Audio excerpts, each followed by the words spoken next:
박현경 기자의 인사이드 아메리카.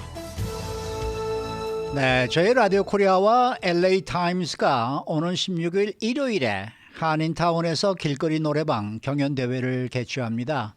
참가자들은 물론 관객들까지 흥겹고 신나는 시간을 보낼 수 있을 것으로 기대가 됩니다. 또 코로나19 팬데믹 기간 동안에 알코올 관련으로 간 질환 환자가 크게 증가했다는 연구 결과가 나왔습니다. 특히 캘리포니아주에서는 알코올성 간 질환으로 인한 이 사망자 수가 급증한 것으로 나타나고 있습니다. 박현경 기자. 네, 안녕하십니까. 우선 길거리 노래방 소식입니다. 이번 주말에 아주 신나는 행사가 열리는데 이번 행사에는 좀 특별한 점이 좀 있죠? 네, 그렇습니다. 저희 라디오 코리아가 길거리 노래방 행사를 지난 2019년부터 진행해 왔습니다. LA 한인타운과 오렌지 카운티 부에나팍에서 길거리 노래방 행사를 벌여서 그동안 많은 한인들이 참가를 해왔고 또 상품도 푸짐하게 타갔는데요. 이번에는 저희 라디오 코리아와 함께 LA 타임스도 같이 이 길거리 노래방 행사를 주최합니다. 북미주 최대 한인 라디오 방송국 저희 라디오 코리아와 또 미 서부를 대표하는 최대 신문사 LA 타임스가 그렇게 공동으로 길거리 노래방을 주최하는 것이어서 의미가 더 뜻깊습니다. 네. 행사는 한국어 그리고 영어 이렇게 진행되고요. 또 이전과는 달리 경연 대회가 되겠습니다. 아하. 이번 길거리 노래방은 그러면 언제 어디서 열리는 거예요? 이번 행사는 오는 16일 일요일. 이번 주 일요일. 네, 이번 주 일요일 오후 2시부터 코리아타운 플라자에서 열립니다.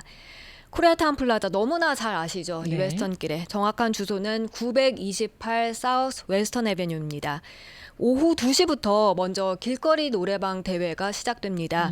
길거리 노래방은 2시부터 오후 4시까지 2시간 동안 진행되고요. 그리고 거기서 끝이 아닌데요. 오후 4시부터는 K-댄스 경연 대회가 열립니다. 네. 역시 2시간 동안 펼쳐지게 됩니다. 그렇게 이날 행사는 오후 2시부터 저녁 6시까지 아주 알차게 꾸며지게 될 예정입니다. 네, 오늘 아침에 LA 타임스에서도 아주 크게 지금 보도를 하고 있는데 이 길거리 노래방 댄스 경연대 어떻게 참가할 수 있는 거예요? 네, 현장에서 참가 등록을 받습니다. 선착순으로 참가자들을 모집해 마감하는데요. 그러니까 당일 코리아타운 플라자 그 행사장에 가셔서 우선 등록부터 하시고 그 다음에 행사를 즐기시면 되겠습니다. 네. 이번 대회에서 우승하는 분에게는 주는 상품이 아주 푸짐하다고 소문 들었습니다. 맞습니다. 말씀하신 대로 이 LA 타임스가 어제 그 라이프 스타일 섹션에서 우리 길거리 노래방 행사와 관련해서 정말 길고 자세하게 내용을 전했는데요. 네. 신문은 여기서 상품이 장난이 아니다 장난이 이렇게 아니다. 적었습니다. The prizes are no joke. No joke 정말 장난이 아닌데. 네, 정말 그렇습니다. 네. 이 길거리 노래방 이 프라이즈를 살펴보면요. 먼저 길거리 노래방 1등에게는 비행기 티켓과 현금이 함께 주어집니다. 함께 주어지는 거예요? 네. 와우. 에어 프리미어 항공사 티켓 그리고 현금 700불이 제공됩니다. 어마어마하네요. 그리고 길거리 노래방 2등과 3등에게도 현금이 나가는데요. 2등은 500달러 그리고 3등은 300달러를 받게 됩니다. 그런가 하면 K-댄스 1등에게는 700달러 현금 걸렸고요. 네. 2등은 200달러고요. 3등은 삼성 프로젝터가 상품으로 네. 준비됐습니다. 이번 대회에서는 관객들도 뭐 투표를 통해서 그 평가를 하게 되고 마지막 우승자들은 이제 심사위원단이 정하게 됩니다. 박종찬 기자가 심사위원으로 참가한다는 소식 지난번에 말씀드렸습니다. 근데 우리 한인분들은 몇백 달러가 상금이다 그러면 에이 그거 주면서 무슨 근데 미국에서는 그렇지 그렇지 않더라고요. 이게 않습니다. 상당히 네. 큰 금액이에요. 네. 그리고 상품도 이거 상당히 많은 이게 대단한 겁니다. 아 그리고 우리 한인분들도요 현금은 굉장히 좋아하십니다. 상품이 아니고 현금. 네. 자, 한 가지 팁이 있습니다. 네. 이 길거리 노래방 대회에 참가한다면은 노래를 신중하게 고르라 이런 표현이 있어요. 선곡이 네, 중요하네요. 노래 선곡 중요하다는 예. 지적입니다. LA 비롯해서 미 대도시들의 로컬 가라오케 리그를 관리 감독하는 유나이티드 카라오케라는 곳에 이 매니저 줄리 골드버그 리그 매니저가 선곡과 관련해서 이런 조언을 하더라고요. 노래방에서 잘 부르지는 않지만 유명한 노래. 그게 아니라 또 노래방에서 인기 있는 노래라면 반전 있게 부르라 반전 이렇게 있게. 조언을 하고 있습니다. 예. 그리고 관객을 배려해야 한다 이런 조언도 볼 수 있는데요. 관객들과 많이 소통하면 할수록 관객들은 더 오픈될 수 있다는 조언입니다. 네, 이 상품을 떠나서요 한인타운에서 다 함께 즐기는 거 이게 목적이지 않겠습니까? 그렇습니다. 네. 예전에 라디오 코리아 길거리 노래방 행사 가보면 네. 정말 다 함께 즐기는 모습을 볼 수 있었습니다. 맞아요. 네. 그리고 여러 세대가 다 참가합니다. 10대 어린 친구들부터 맞아요. 정말 어르신들까지 네. 그 연령대가 굉장히 다양하고요. 또 길거리 노래방 구경하는 관객들도 호응이 굉장히 뜨거웠습니다. 함께 박수치고 노래 따라 부르기도 하고 다 같이 즐기는 모습이었는데요. 이번에도 많이들 오셔서 그렇게 즐길 수 있으면 좋겠습니다.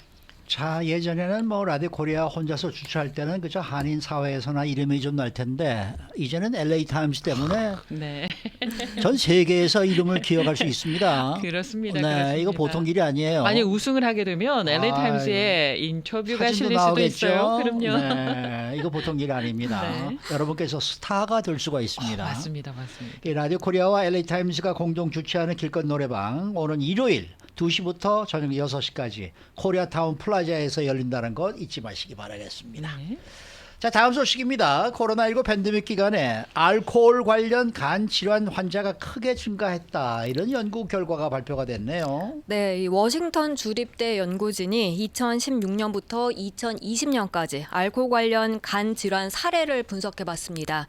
그 결과 코로나19가 시작된 2020년에 미국에서 간 질환 환자는 그 한 해 전인 2019년에 비해서 12.4%가 급증한 것으로 많이 나타났습니다. 늘었네요. 네, 이 워싱턴 주립대 의과대학 교수인 크리스 코들리 박사는요, 중증 간 질환은 시간이 지남에 따라 증가하는 것으로 보이긴 하지만 팬데믹 기간 동안 특히나 더 급격하게 늘어난 것으로 보인다고 밝혔습니다.